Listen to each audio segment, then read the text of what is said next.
Okay, so in my fourth book, my fourth video, I talked about this book right here. And this book is something that I wrote in 2016, 2017. So this is old thoughts. My book is basically just my belief system or my thoughts. And I didn't desire to forget. And it was a mass overhaul. I just started cleaning out all the thoughts that I wasn't using, and I started to implement new thoughts because I couldn't put anything else in because it was so cluttered and it was full.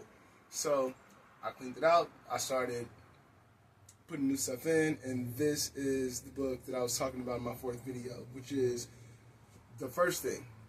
In case you don't know, my channel is going to be breaking down into 5 different things, and this is the card that I was reading from, meaning the first one is the book.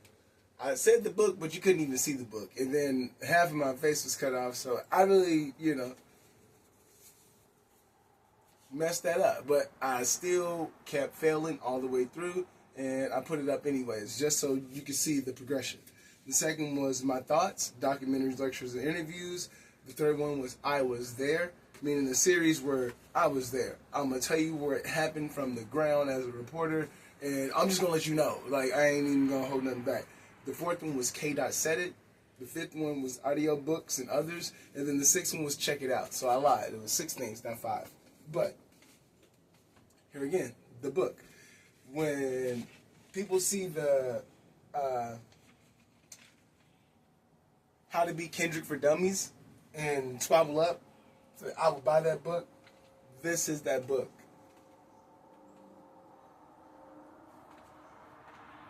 And on page 84, I already know what page I'm looking for. On page 84, I just want to share with you guys some of my thoughts. And as you can see, it came out. And the wear and tear on the book, some notes, just wear and tear on the book. It's these bookmarks are points where I desire to talk from, and like I said, that's already a first series that I haven't even gotten to because half of y'all don't understand, half of y'all don't know KDOT. So on page 84, hopefully you guys can see that. Zoom in.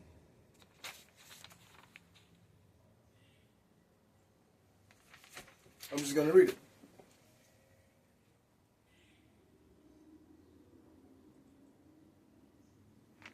Page 84. We all have differences, but we choose to focus on what we have in common. Neighbor, friends, and families. What school taught me? 1. Truth comes from authority. 2. Intelligence is the ability to remember and repeat. 3. Accurate memory and repetition are rewarded. 4. Non-compliance is punished. 5. Conform intellectually and socially. The aim of public education is not to spread enlightenment at all. It is simply to reduce as many individuals as possible to the same safe level to breed a standard citizenry to put down dissent and organization. Crazy. What do you want to do this for? The only way it will work is if you don't go. Don't take a part in their system. Massive non-compliance. Watch the word SMART. Big red alert. Vaccines, GMO, fluoride, hunger, radiation, ways they will use to reach depopulation and control, not limited to. If you want to understand the universe, think of energy, vibrations, and frequencies. Woodpecker signal, 1979. Be yourself every day. Bye. Know yourself. KY. like I said, this is page 84. So that's pretty much a piece of the book, one page of the book, but a breakdown of my channel. Like, this is the type of stuff that we're going to be talking about. And KDOT, because we're in the Half Y'all Don't Know KDOT series, said, I'm just caught up in a loop of understanding the truth because it seems like it's always clashing with science. So that's just where we stand at when it comes to science. And I feel like people have 3 books that they follow. One would be religion. Religion has a book, and people follow that book, and they live their life by that book. The other book would be government. The government has a book. People read that book, and they live that life by that book. And then there's science. Science have a book. People follow that book, and they live that life by that book. I got 2 other things, but we're just going to stick to the 3 because, well, that's not a part of the series. I just had to say science because someone else said it. Meanwhile, still recording. We're still recording.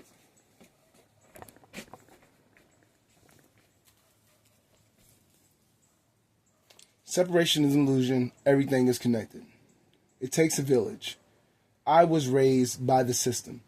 Counselors, social workers, DJJ, probation officers, foster home, caseworkers, judges, cops, group homes, not to mention schools, teachers, principals, superintendent, the curriculum that we have to follow, hospitals, doctor, nurses, the immunizations and the vaccinations that we needed to get into school. And in case you forgot about the 5 things that they were going to use to reach depopulation, hunger, in case you don't understand, is something that they was promoting when it came to the Palestines and how people were just not eating. And they were trying to starve them to death just to get them off the land. That's the goal. Get the people off the land.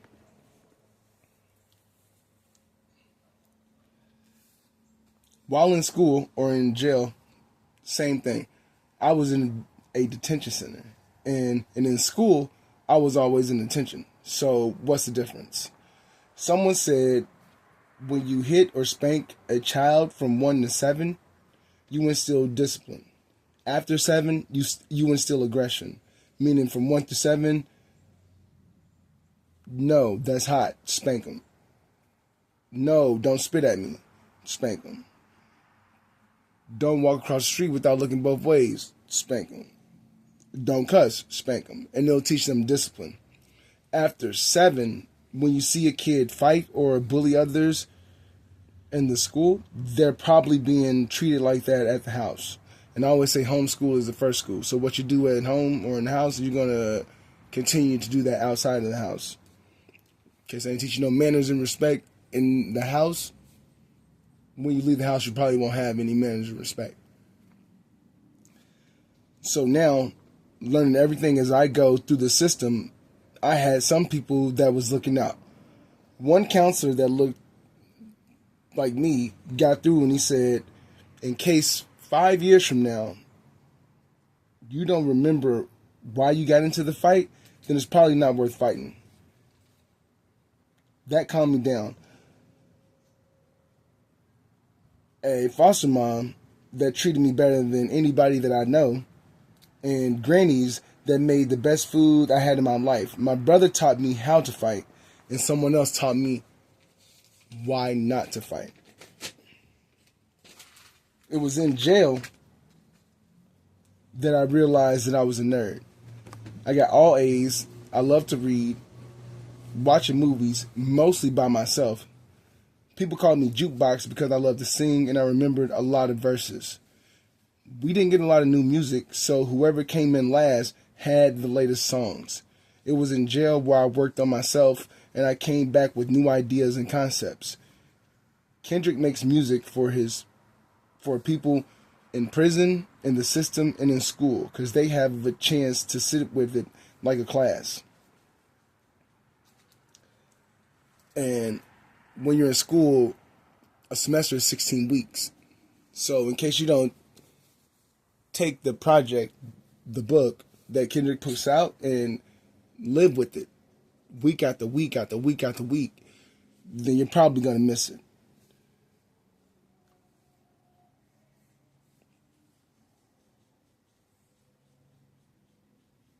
While reading, I got different characters, perspective, and personalities in the books that also played out into my day-to-day.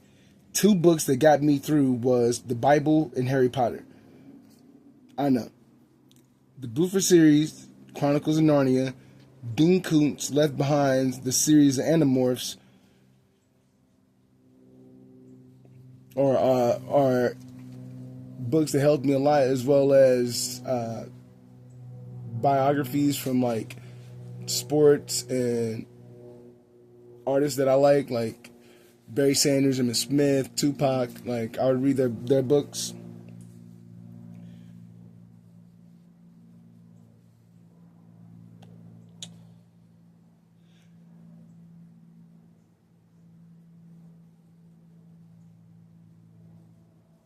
So I take characters I had been working on, the character I had been working on, meaning me, and the traits that I like of the characters in the books, movies, and the system.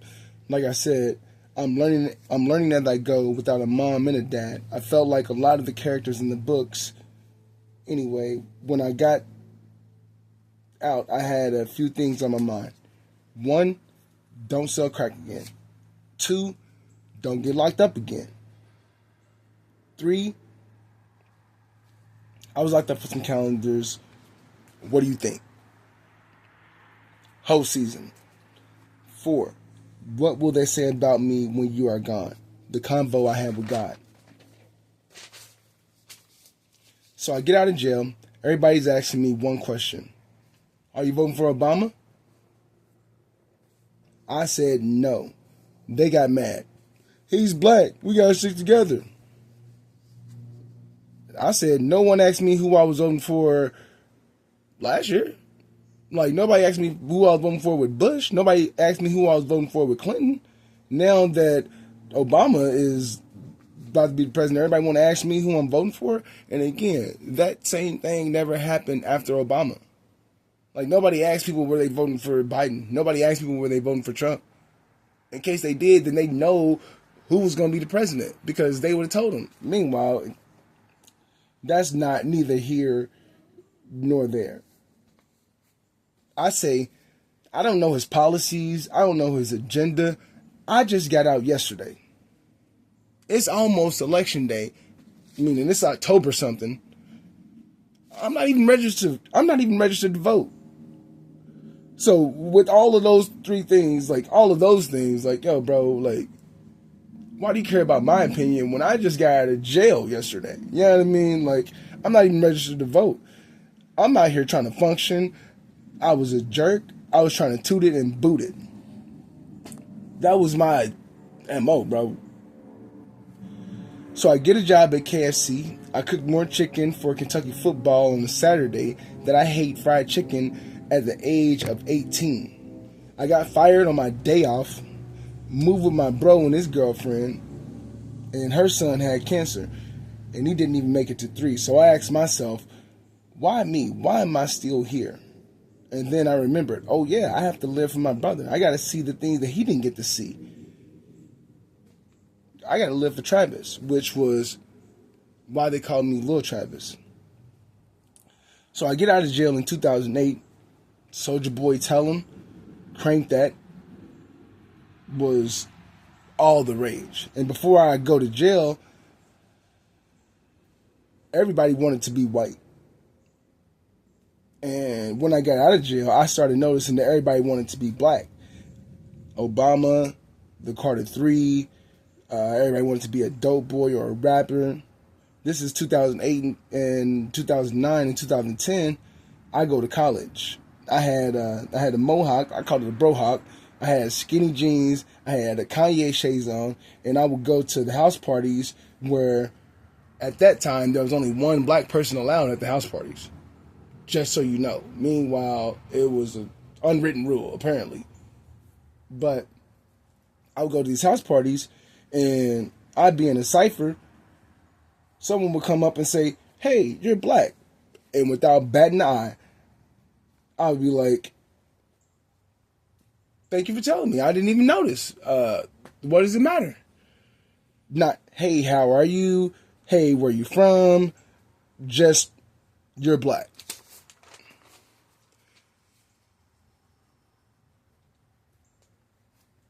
I mean, okay, thank you. I go back to the crib because I was still lived in the hood. I just went to BCTC. It's not like I went to out of state. I go back to the hood. They would call me white because I listened to 106.3, 98.1 The Bull, and artists that didn't come on the hip hop and R&B because I had a brohawk, because I had skinny jeans. They were still wearing tall tees, sweatpants, Bob Barkers, Debo slides. You know, they kept on calling me white, and I shut them up by saying, "You can't whip me." So in the streets, they already knew my story. They knew my bro. They knew me jumping off the porch. I had braids, you know what I mean? And I was white in their eyes because I went to college and the music I listened to was Adele, All American Rejects, John Mayer, Jack Johnson, Queen. And like I said, I went to college and I was listening to what the college students were listening to. And like I said, I was just listening to good music in my mind, but I also like storytelling. So I like the stories behind Nickelback. And when I like Nickelback, even college students, even the white people, quote unquote, was like, "Oh, you like Nickelback? Get the fuck out of here, bro. This nigga's weird." So being in that place where I didn't fit in, just being myself, meaning I thought I was me when the dude said you black. Like, oh man, I thought I was just me. You didn't know I had to be a color.